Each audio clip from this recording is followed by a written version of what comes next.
Naquele tempo, disse Jesus: as minhas ovelhas escutam a minha voz, eu as conheço e elas me seguem. Eu dou-lhes a vida eterna e elas jamais se perderão, e ninguém vai arrancá-las de minha mão. Meu Pai, quem me deu estas ovelhas, é maior que todos, e ninguém pode arrebatá-las da mão do Pai. Eu e o Pai somos um. Palavra da salvação. Glória a vós, Senhor.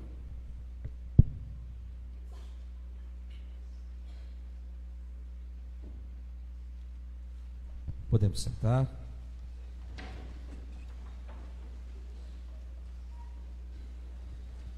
Caríssimos irmãos que nos acompanham pelas redes sociais, agora ao vivo, nós estamos vivendo a alegria desse tempo que nós chamamos de tempo da Páscoa. Esse tempo que começou lá na manhã da Páscoa e vai se estender por alguns domingos, 6 domingos. E nesse tempo, nós somos convidados a mergulhar no mais profundo amor de Deus, a mergulhar nessa fonte que jorra de vida eterna. E a cada domingo, nós vamos perceber que a palavra de Deus, ela nos dá alguns temas para que a gente possa meditar. Não é só aqui na Igreja Santa Mônica. As leituras que nós lemos aqui estão sendo lidas no mundo todo. Cada um na sua língua, mas são as mesmas leituras, para que a gente faça uma reflexão unido à proposta da igreja. E nesse 4º domingo, Jesus nos é apresentado como sendo um bom pastor. E esse bom pastor, ele tem uma grande missão, que é trazer a vida para as suas ovelhas. Foi essa a missão confiada a Deus por Jesus? Foi essa a missão que Deus deu a Jesus, para que Jesus pudesse nos proporcionar de novo uma vida nova. E aí nós podemos nos perguntar, mas que vida? A vida em Deus, que é diferente dessa vida física que nós estamos vivendo, porque nessa vida física, daqui a pouquinho, nós vamos nos despedir desse mundo, e o nosso corpo vai lá para o cemitério, e nós vamos virar pó de novo. A vida que Jesus quer nos devolver é a nossa amizade com Deus. É essa amizade que vai fazendo com que eu vá me constituindo num corpo glorioso. É esse corpo que vai para o céu. É esse corpo que vai estar junto com Deus. Portanto, esses 70, 80, 90, 100 anos no máximo que Deus me proporciona viver aqui nesse mundo, eu preciso fazer com que o céu aconteça. Eu preciso transformar a minha família num pedaço do céu. Eu preciso transformar a minha casa num pedaço do céu. São poucos anos. E por isso eu preciso me esforçar para ter uma vida justa, para ter uma vida santa, uma vida reta, uma vida comprometida com os valores do Evangelho.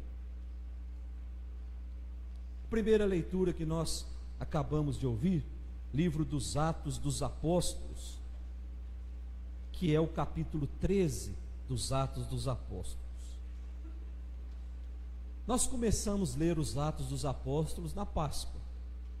Então, só para a gente recordar, para a gente não perder essa reflexão, nós começamos capítulo 2 até o capítulo 5, fala da igreja que estava nascendo, fala do anúncio do Evangelho feito pelos discípulos.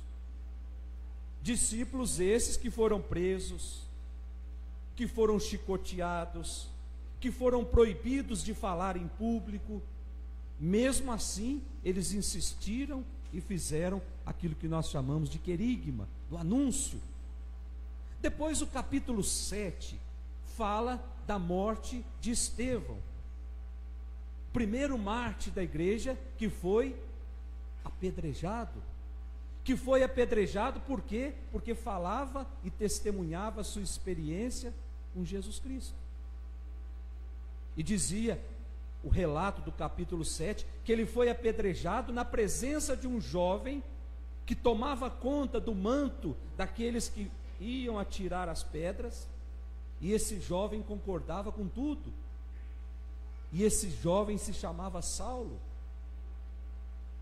E esse jovem, mais tarde, Deus vai encontrar-se com ele. Deus vai atrás desse jovem, e esse jovem se transforma no apóstolo Paulo.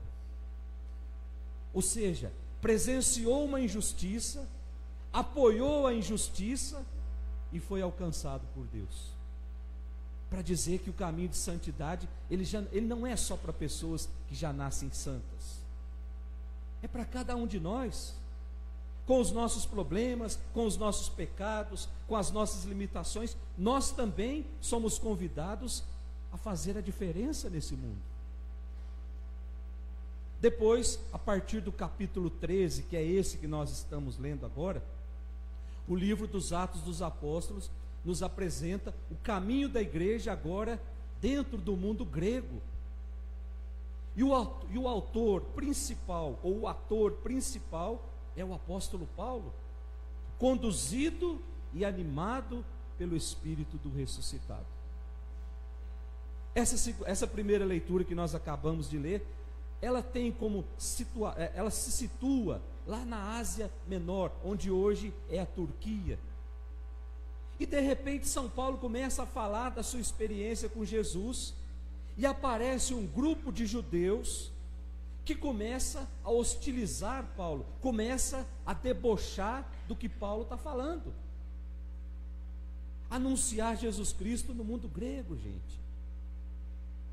Cultura grega sempre se achou melhor do que as outras culturas. Existiu até um período na história que nós chamamos de helenismo, que foi o período em que tentou se impor a todo custo que a cultura grega era a melhor de todas, que da Grécia nascia tudo.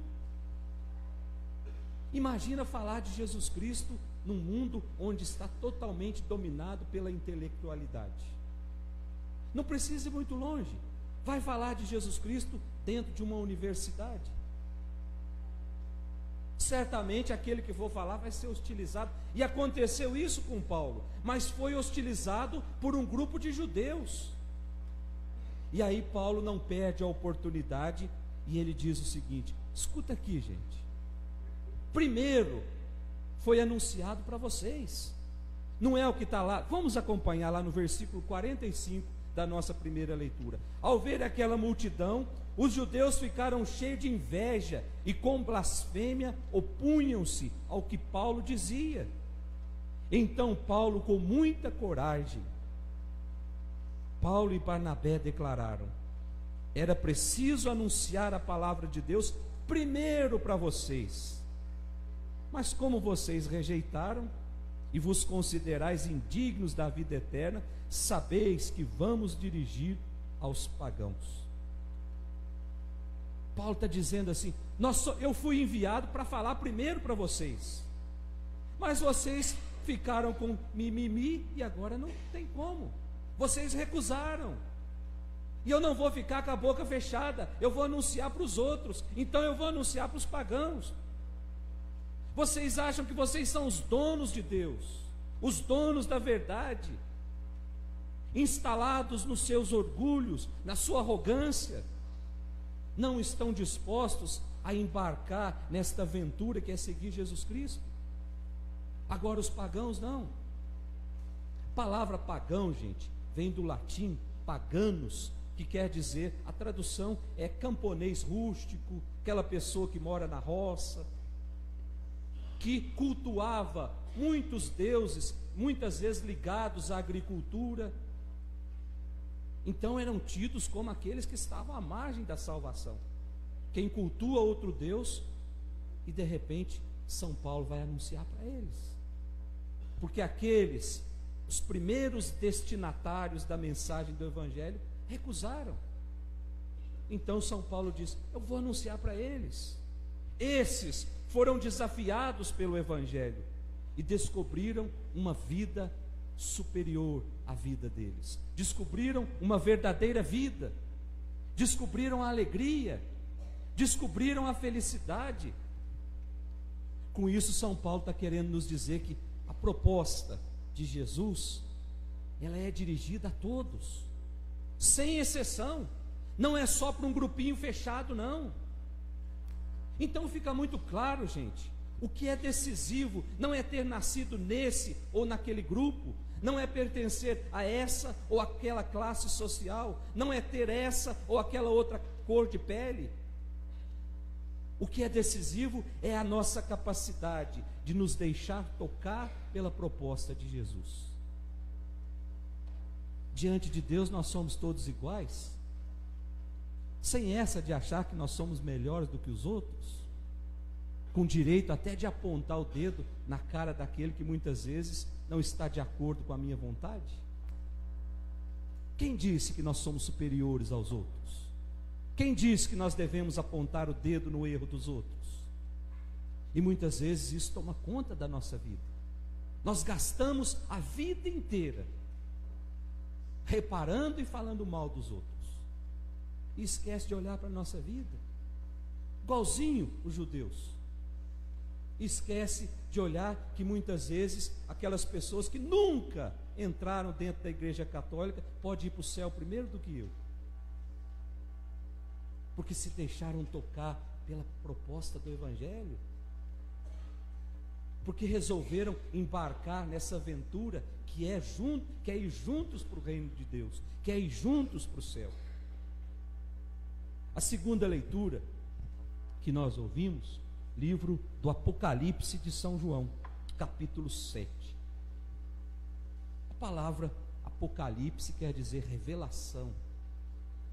É algo que estava escondido e Deus revela. E revela a quem? Revela a João. Por isso Apocalipse de São João. Foi o evangelista João que escreveu o livro do Apocalipse.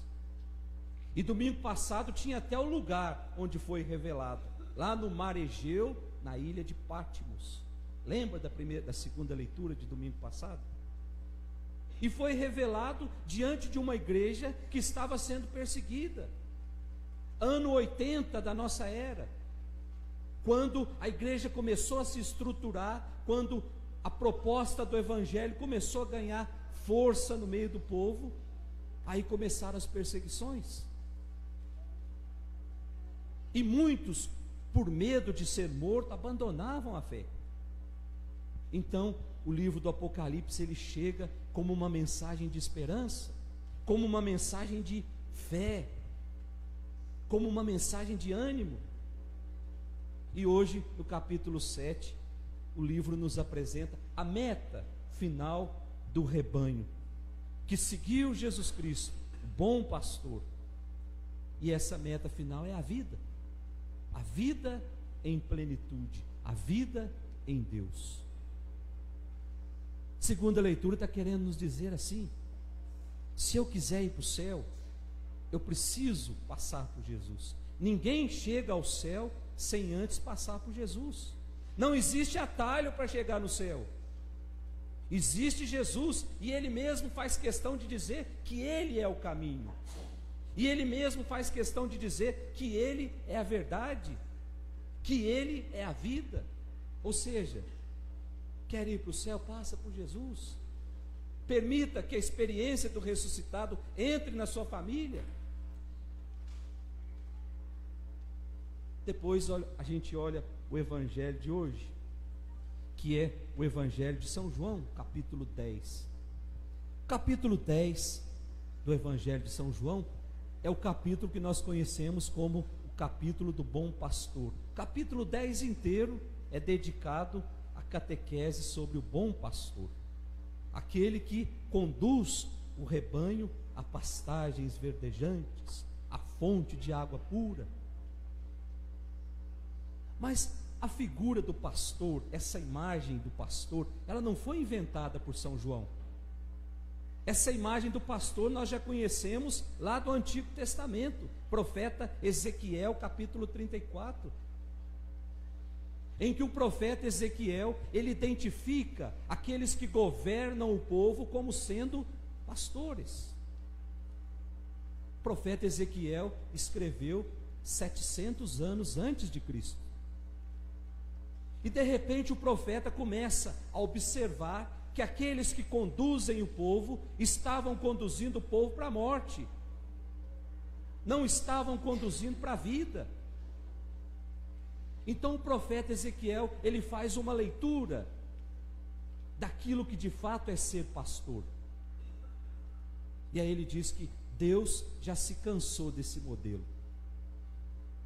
Esse modelo de pastor que, ao invés de conduzir o povo para a vida, estava manipulando o povo, estava conduzindo o povo para os seus interesses, estava manipulando, estava arrancando o suor do rebanho. E aí São João, não é esse texto de hoje ainda, diz que o que vai nos diferenciar aquilo que é bom daquilo que não é bom é a chegada do lobo. Quando o lobo chega, o pastor ruim ele foge e larga as ovelhas sozinhas. Mas o bom pastor não, ele enfrenta os perigos, porque ele conhece cada ovelha, ele conhece a vida de cada ovelha. Olha que imagem linda para falar de Jesus, para falar que Jesus nos conhece, para falar que Jesus tem uma relação íntima com cada um de nós, que muitas vezes não é correspondida, para falar que Jesus está sempre conosco. As ovelhas escutam sua voz e o seguem. Ninguém segue a uma voz estranha, nós seguimos quem nós conhecemos. E ao escutar a voz do pastor, o rebanho se enche de alegria. Escutar a voz de Jesus é fazer parte desse rebanho, é aderir aos seus ensinamentos. Mas aí nós podemos nos perguntar: como é que eu vou saber se a voz que eu escuto é de fato a voz de Jesus? Tem muita gente aí falando que escutou a voz de Jesus e se transformou num doido varrido. Funda a igreja dizendo que escutou a voz de Jesus, faz as piores coisas dizendo que é ordem de Deus. Aqui no Brasil não tem tanto isso, mas lá nos Estados Unidos tem gente que suicida e leva uma multidão de gente a se suicidar porque escutou a voz de Deus. Como é que nós vamos saber se a voz que nós estamos escutando é de fato a voz de Deus? É simples, meus irmãos, olhando a nossa vida. Nós somos homens e mulheres de oração, nós somos homens e mulheres que cultivam o hábito de ler a Sagrada Escritura, nós somos homens e mulheres que têm uma frequência nos sacramentos da igreja. Aliás, quais são os sacramentos da igreja, gente? Nós sabemos quais são os sacramentos? Se nós não tivermos alinhados com a proposta da igreja, pode ser que a voz que a gente escute não seja do pastor. Por isso é preciso debruçar sobre a palavra de Deus, é preciso ler a palavra de Deus, é preciso a frequência nos sacramentos. Tem muita gente com a pulga atrás da orelha, não sabe quais são os 7 sacramentos. Já disse, são 7. Primeiro sacramento, batismo, a porta de entrada para ser um grande filho de Deus. Segundo sacramento, Eucaristia, o pão do céu, o alimento que Deus nos dá para que a nossa caminhada possa ser fortificada. Terceiro sacramento, crisma, a confirmação. Eu olho para o meu batismo, eu olho para a primeira comunhão e digo: é isso que eu quero para a minha vida, por isso eu confirmo.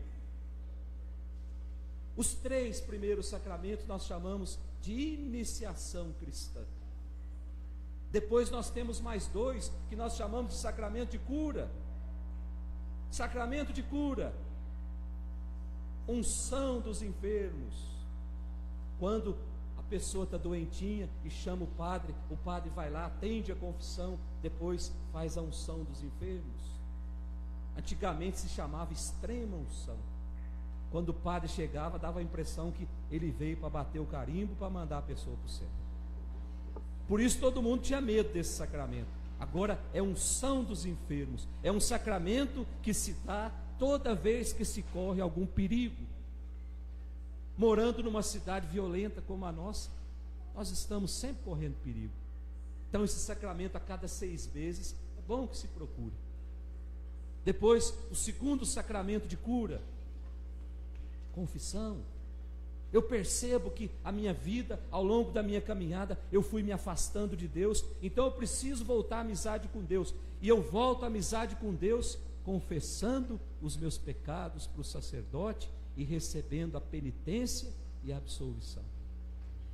5, os outros 2, matrimônio e ordem. Ordem é para aqueles que vão ser padres, e matrimônio é para aqueles que vão constituir uma família. E dentro do sacramento do matrimônio, nós temos a mulher, a mãe. Aliás, vocês perceberam que o sacramento do matrimônio é o único sacramento da igreja que precisa de um homem e de uma mulher? Os outros todos podem ser feitos só com um homem, mas o do matrimônio não. O matrimônio precisa de um homem e precisa de uma mulher. Com isso, a igreja está querendo nos dizer que a família, ela é sagrada.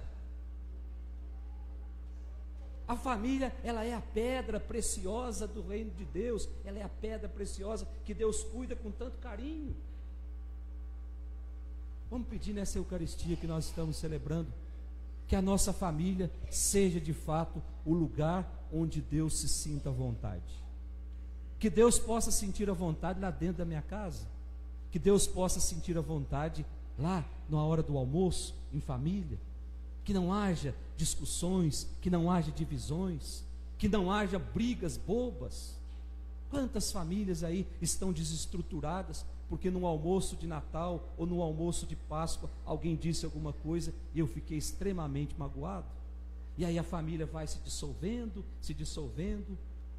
e o inferno acha uma beleza isso. Porque a família, ela é a pedra preciosa de Deus. E se ela perde o valor, Deus também perde o seu valor no meio da família. Que o Espírito Santo, essa luz que vem do alto, nos explique todas essas palavras. Em nome do Pai, do Filho e do Espírito Santo. Alegria! Meu coração transborda.